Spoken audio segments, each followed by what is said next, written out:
Well, speaking of Hogan, let me ask this next question about one of his most famous opponents.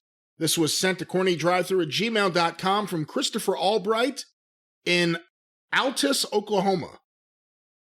Hello to the Batman and Robin of the podcasting world.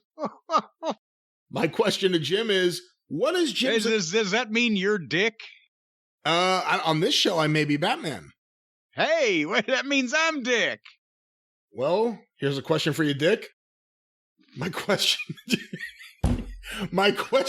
Jim... Try to have Dick answer it. My question to Jim is, what is Jim's opinion of Mr. Wonderful Paul Orndorff? When was the first time Jim saw Paul? When did he first meet him? Any good stories or matches Jim could share would be great. Lord. I first met Paul Orndorff the same night that I first saw him, in the summer of 1977 at the Louisville Gardens. And first of all, Paul Orndorff is one of my all-time favorite talents to work with, have work for, watch whatever.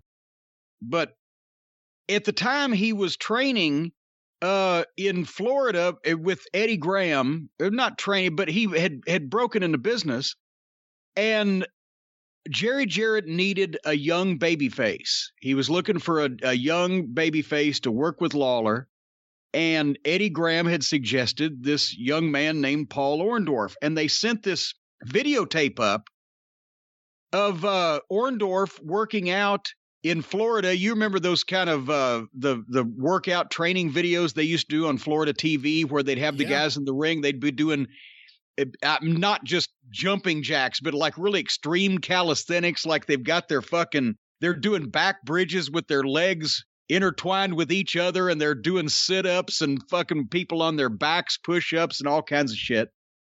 So there's Orndorff working out with Bob Backlund, who was at the time that they shot this, I think that was shot in 76 or so, was training down there also. He had just broke in not long before.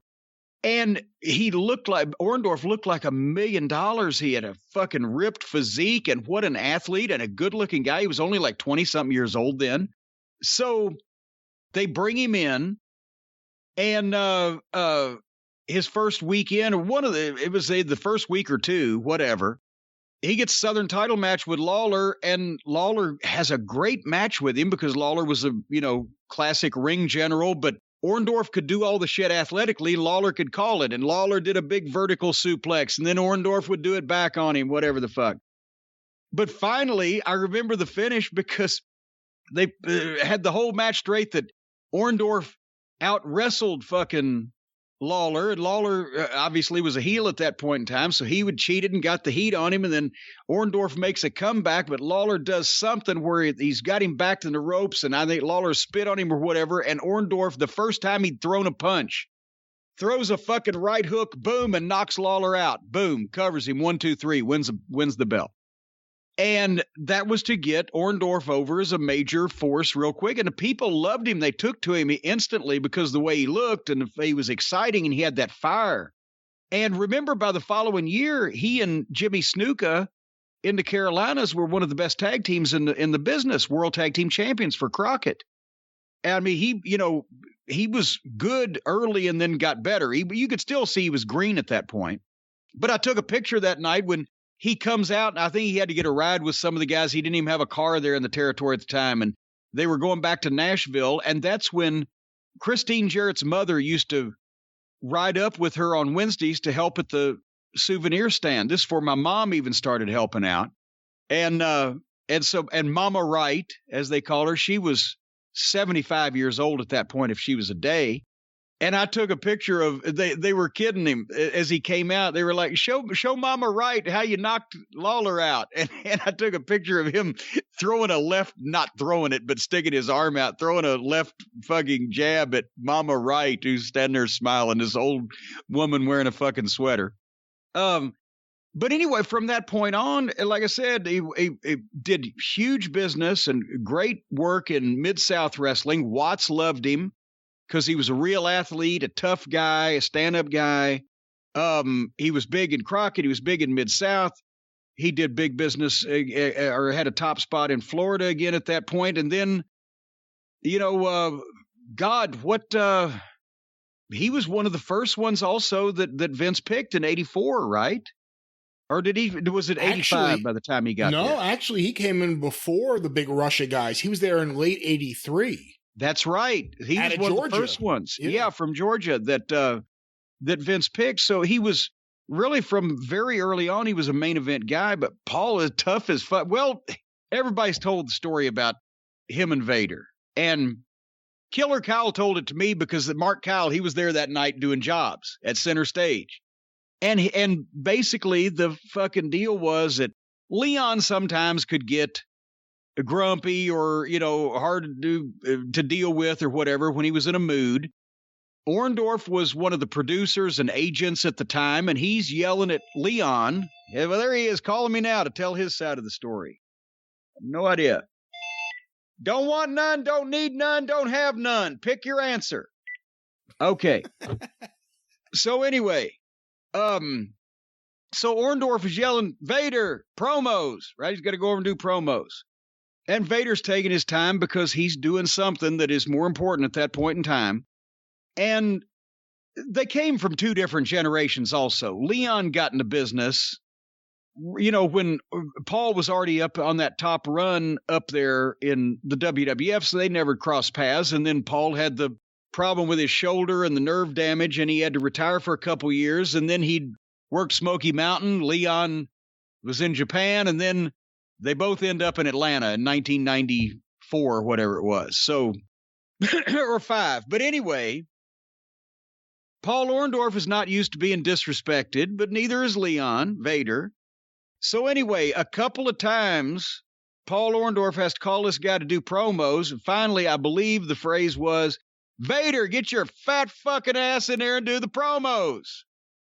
And then I fully believe that Vader did not realize what he was doing or who he was confronting when he made an issue out of it. But naturally, the fuck yous started. And I guess, like I said, Vader may not have known, but finally, Kyle said that Paul just fucking bam, reached out and bam, and hit him with that left, right?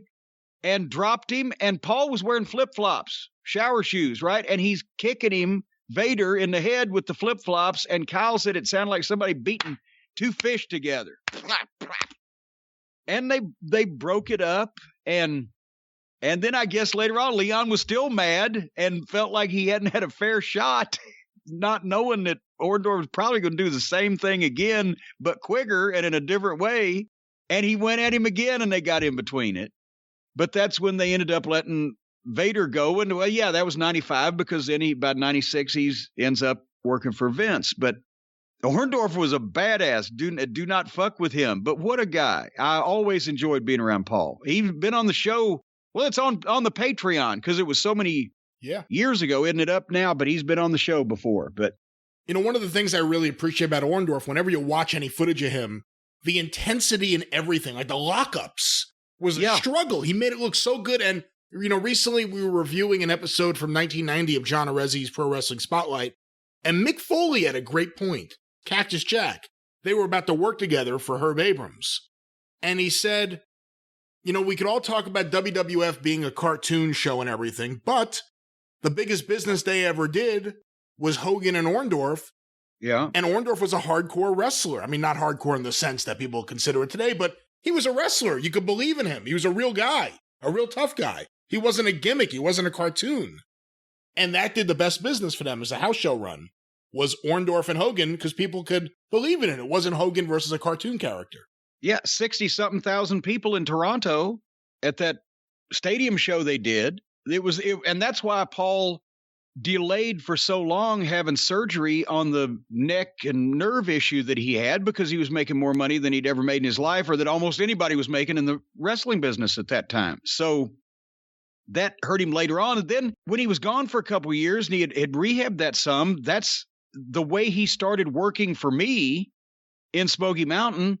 Was Bobby Fulton had found an investor that was going to run some house shows Bobby would book and promote, and the guy would put the money up, and one of them was going to be at the Greenville Memorial Auditorium down in South Carolina, where where the site of the dumpster.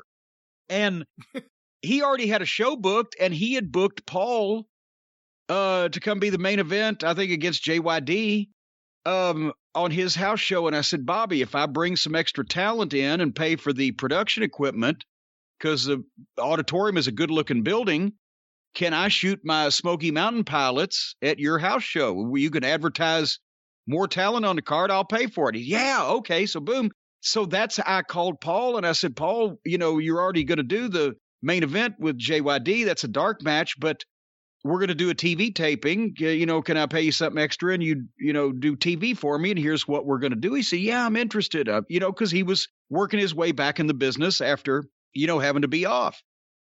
But he was in great shape, and he came up and worked the TV. And I said, are you open to more dates? Yeah. And Atlanta's 3 hours from Knoxville. So that's how I got instantly. I had credibility because I had Stan Lane and myself on the show. We had just been in WCW the previous year.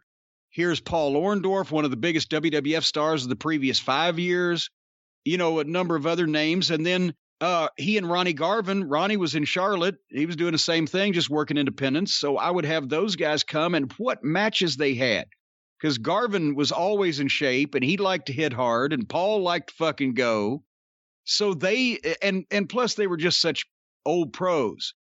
So it really upped the level of work on the program and the star power and everything else. But that's when I started working with Watts, and he was the reason why that Paul was back in WCW, because he had loved Paul in Mid-South, all those years before. And as we started working together, he said, well, I see Paul's working for you. How's he doing? What kind of shape's he in?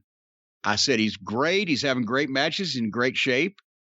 And he did the old deal. Well, I'm like some dates on him. Well, what am I going to say? No, I've got him all sewed up. I'm like, well, of course, Bill. Here's his number.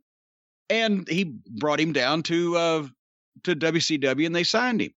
That's when a year or two later, he had transitioned to agenting because, it's still the problem, I guess, with his arm and the nerve or whatever was never fixed. So it was going to be a thing. And was it in his neck? I'm trying to remember as I vamp. I believe it stemmed from his neck, I believe. Stemmed from the neck. So Although I will say this, if you go back and watch footage, the arm starting to atrophy started well before people commonly say it did. If you go back and you see footage, it started much earlier. So that neck injury went way back.